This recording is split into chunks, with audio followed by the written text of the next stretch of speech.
Welcome back, everybody. It's another episode of Hoop MCs. We're doing our mukbang. This time we got some Papa John's. Yeah. What is this called? I think it's a papadilla. Papadia. Yeah. Yeah. What it is basically it's like a flatbread sandwich. Yeah, so this week... It smells really good. Yeah, it does, man. We're gonna do a reveal real quick. We have three of them, by the way. We got three. We got a grilled barbecue chicken. I got the buffalo chicken, and then the last one is Philly cheesesteak. Philly cheesesteak. Yeah, the barbecue has no bacon, just because we're vegetarians. Yeah. Yeah. Oh, that looks interesting. Yeah. Can you? I can see them. Yeah, that's interesting. Mine looks pretty good, not gonna lie. You got to get the third one in though, bro. Did you almost touched you. Oh yeah. All right, here. All right, hold on. One more reveal. Welcome to the family. This is the newest one that you didn't see, the Philly cheesesteak. Hold on, I gotta get this piece of paper. All right, one more time. All right, yeah. Yeah, get your face. Yay! Let's go. All right. I'm gonna have a hard time with the thumbnail on that one. All right. Oh, that was for the thumbnail.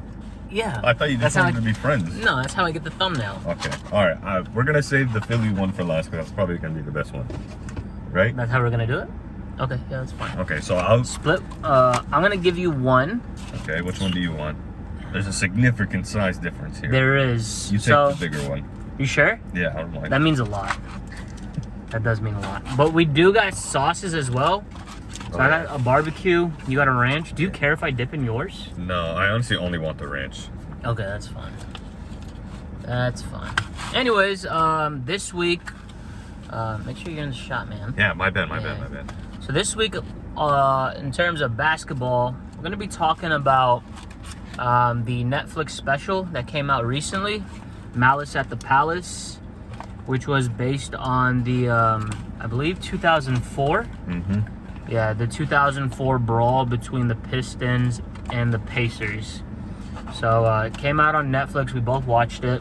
Yeah. I thought it was. So here's my thing. I just started watching basketball, I think, in 04. Mm-hmm. And I actually saw that live. You did? Yeah, not in person, of course, but like I saw it on TV. And I, like, mind you, this is like the first time I watch NBA basketball. So I'm like, what is going on? You thought it was like a normal thing. I'm like, yeah. Is this part of the league? Like, are they violating some type of rule here? And so, yeah. So going back and watching Malice at the Palace, the documentary, it was really like more eye opening for me to see it. But what were your like initial thoughts when you watched it? Because you were too young whenever, like 04. Yeah. First off, this barbecue one's amazing. Just want to say that. I'm going Buffalo. When I watched it, the documentary, I didn't know that there was all that behind it. Like, I never understood the backstory or anything. I honestly didn't even know Reggie Miller was still on the team. So, just seeing how they set it up, like, when they started talking about Jermaine O'Neal, and then they brought in Ron Artest, and then they brought in Steven Jackson, I was like, holy crap. Like, I didn't realize how many of those guys they had. And then I didn't know what started it was that fan throwing a beer bottle or can or whatever. I thought it was just Ron Artest going berserk. Did you really? I didn't know that. You had no idea there was like a I know, bottle like throw? I didn't know that was like what had everyone going crazy.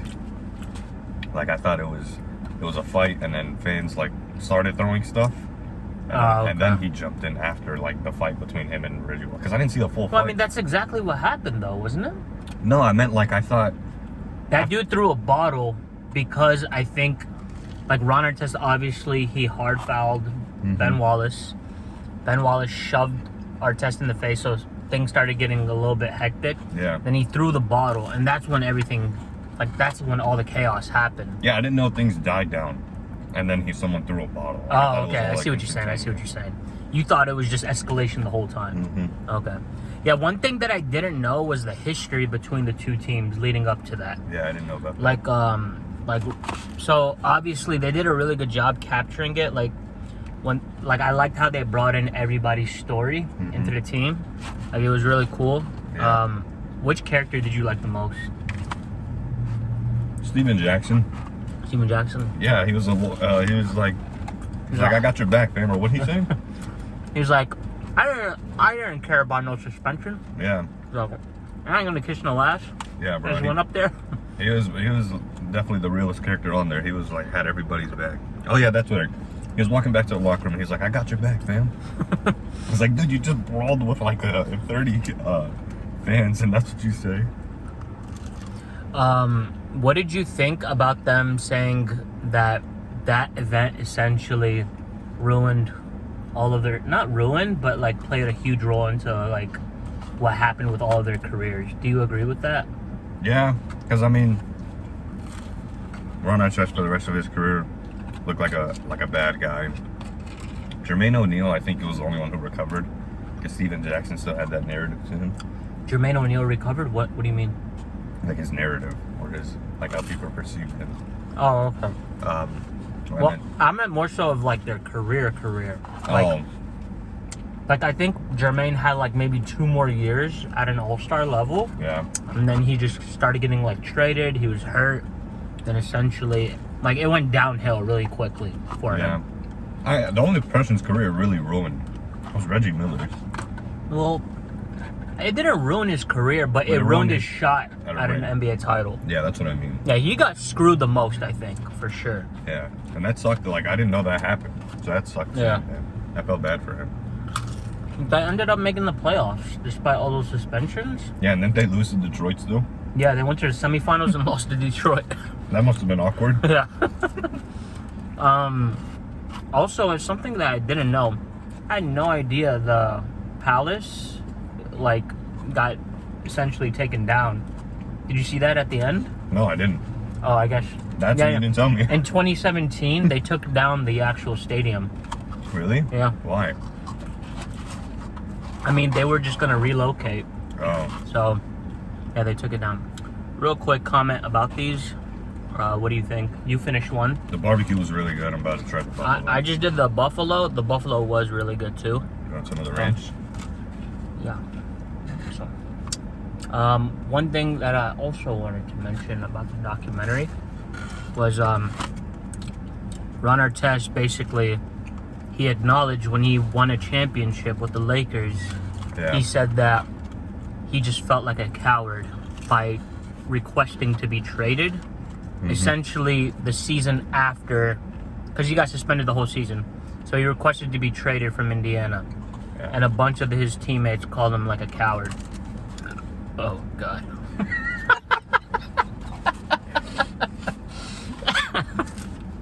Yeah. I don't know. What do you think about that? I could see why they called him that. But also, I mean, the guy clearly wasn't in the right mental state ever with his time in Indiana. Like, he felt after they lost the playoffs the previous year. Like he said, he had depression and anxiety, and then everyone was making it out to seem like his foul was the reason that they lost the conference finals. So, I mean, that guy had a lot of pressure on him, and him going back after a huge brawl that costed his team a ring would not have been well for his mental well-being. So you could call it cowardly. I mean, it makes sense for him. I'm gonna show that real quick. Yeah. Oh my God. Ron Artest gave me some Dennis Rodman vibes. Yeah. Yeah. Like the way he just kind of like just didn't show up, I think. He was like, yeah, I wasn't feeling good. And then he went to some like award show.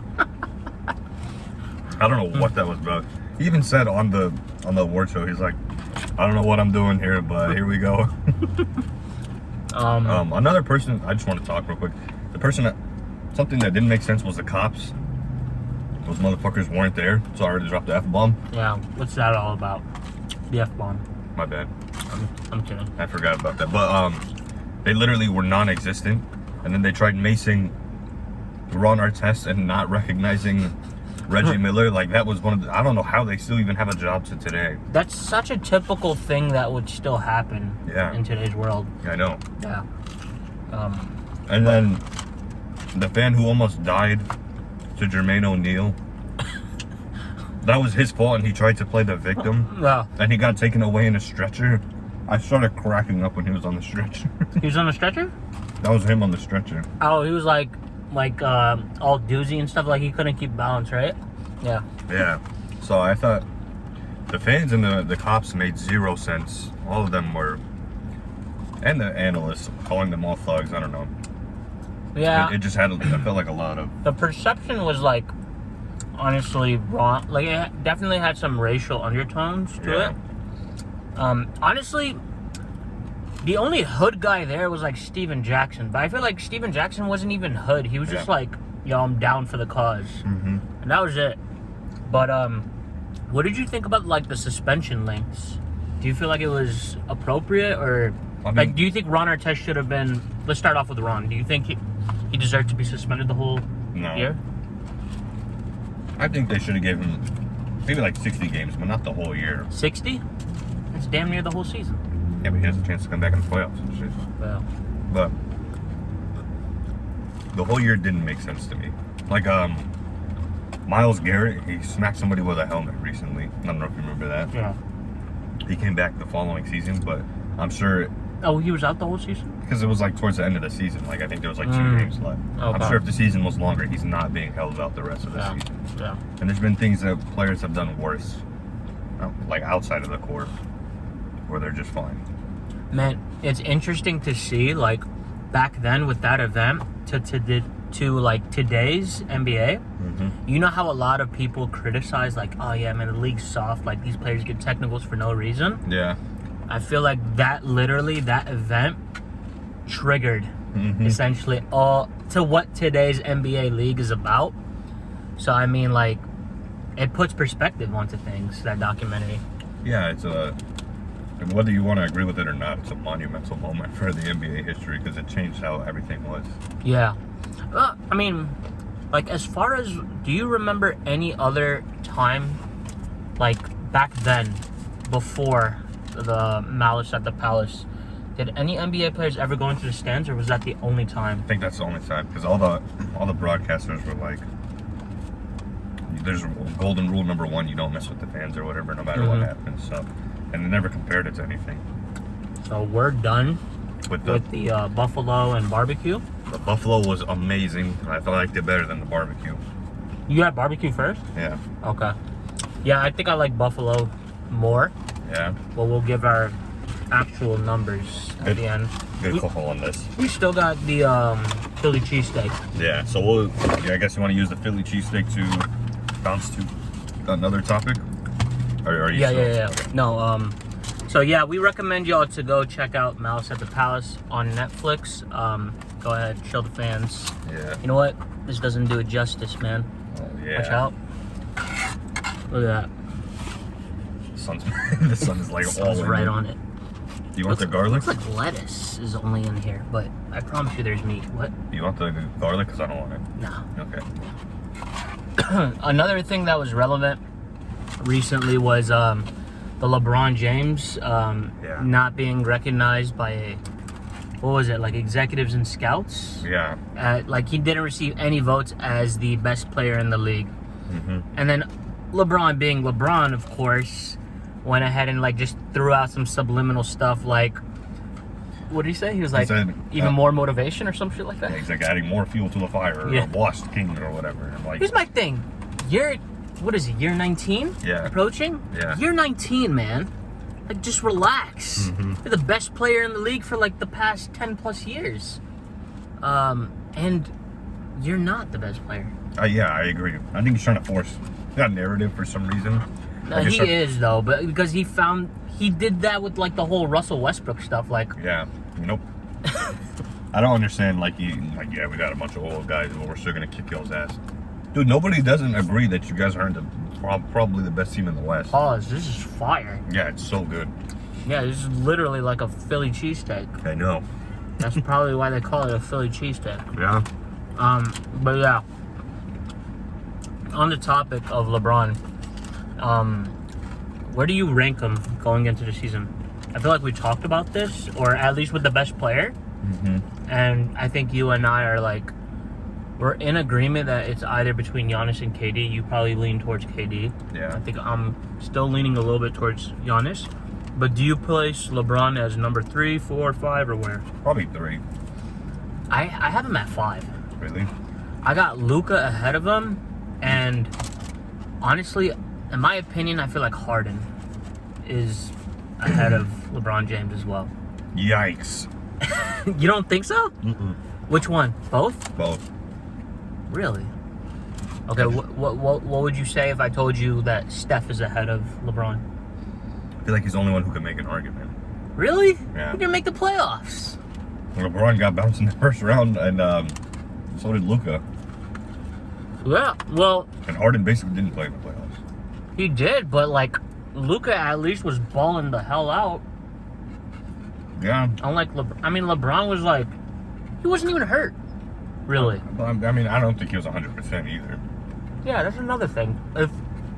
If health is that big of a, like, in my opinion, there weren't any signs, but there could be lingering, effects. Yeah.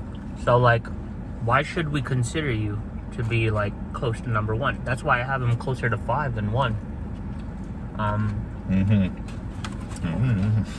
Damn, dude, you blazed through that. Easy, too. We don't need you choking on here.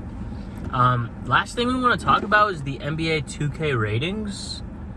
What? Real quick before we do that, the KD thing. The discussion with KD and Draymond, Yeah. I thought that was so unnecessary and corny, and I feel like they're exaggerating. To sum it up real quick, because I know we're running out of time. Basically, KD and Draymond were blaming Steve Kerr and Bob Myers for the reason that KD left Golden State, like how they handled the Draymond argument, how they tried to suspend Draymond and they didn't let him talk about it or whatever. I don't think that's the reason KD left. I feel like he just, like he was never going to stay there to begin with. I mean, I watched the video too. He made some points. Like, I feel like he just made it awkward for them. Cool. Like, he never allowed Draymond and KD to really, like, fix it or hash that. Yeah. So, like, I get what he was saying. And I feel like, Kerr and Bob Myers, they definitely hid it under the rug because they didn't want the media to keep on talking about it and shit and be a distraction. But anyways, last thing we're going to wrap up with is top 10 rankings for 2K. So they got LeBron, KD, Giannis, Steph, all at 96. Horrible. I don't know why KD and Giannis aren't at least maybe 1 point ahead of them. Yeah, you're basically saying, like, these four have an argument to be the best player, which is... I said it, I tweeted it, I think, or something, but KD and Giannis are miles ahead of LeBron right now. So I don't know how they're on the same length. Yeah, that was terrible. At 95, you have Kawhi Leonard, Jokic, and Embiid. I don't understand. I feel like Jokic and Embiid, they're pretty close to each other, so I'm okay with giving them the same rating. I feel like Kawhi is better than them. Yeah, I think he should be a 96 with LeBron and Steph, and I think KD and Giannis need to be like a 97, 98. I can deal with that. And then lastly, And Harden needs to be a 96. they got Luka, James, and Damian all at 94. So I'm okay with categorizing Luka and Harden together, Yeah. but What? there's no way in hell that Luka and Harden are worse than Jokic and Embiid. And how is Damian Lillard on the same level as Luka and Harden? Yeah. So I like the top 10 though. yeah, I like the top 10. the top 10 makes sense. The way they had them categorized, and I think they were just trying to give anybody like a rating. Yeah, 2K, I haven't played 2K in a minute, have you? No, the only time we played was at your brother's house. Oh yeah. I What? spanked them. Yeah. Giannis. Yeah, other than that, I don't really play that much. Pretty much last bite. Gonna wrap it up here, but Yeah. go ahead, give your ratings, man. All right, so I would say this is another 8 out of 10. I was up. These are rookie numbers that you're giving. You're just giving whole numbers? 8.2 out of 10. Is that fair? What did I give it, a 8-1 last time for Papadias? Yeah. I'm gonna go 7-8 on all three combined. Yeah. I would say It was just too messy for me. Buffalo 1, Philly 2, Barbecue 3. Is that fair? I put Philly and then Buffalo and then barbecue. Even though I'm more of a Buffalo guy, I just like the Philly a little better. Well, But I don't. It was good. I just was like a little messy, and you know, I'm not satisfied. I feel no? not saying like I could eat 1,000 more, but like after Popeyes, I was like, man, that was pretty satisfying. You were happy. Yeah. Were you at least content? Yeah, it was good. There's no denying it. Would you eat it again? 100%. For real? Yeah. Tuesday, after work, you're like, man, I'm Oh hungry. no, I wouldn't go out of my way for it. No? If everything's closed, I won't be upset to have Papa John's, but I'm not going out of my way for it. All right. That's the review. This is another mukbang at Hoop MC's, Papa John's Papadia. Make sure you check that out. Pretty good. If you're in the mood for pizza, but in a sandwich form, I mean, you can always just fold your pizza. But if you like the optics of a flatbread, then check them out. Papa John's is not sponsoring Hoop MCs yet, but we're working on something. Anyways, That's news to me. yeah. Appreciate y'all for tuning in. As always, until next week, another mukbang. Peace. Trauma bonds, got close off of battle scars. Equal pain, so we think it's equal game. Same team, but it's different hearts. Same goals, but it's different shots. Thought we was winning the same. Turns out you were just running me game. Should've known, but I couldn't guess it. It's a damn shame.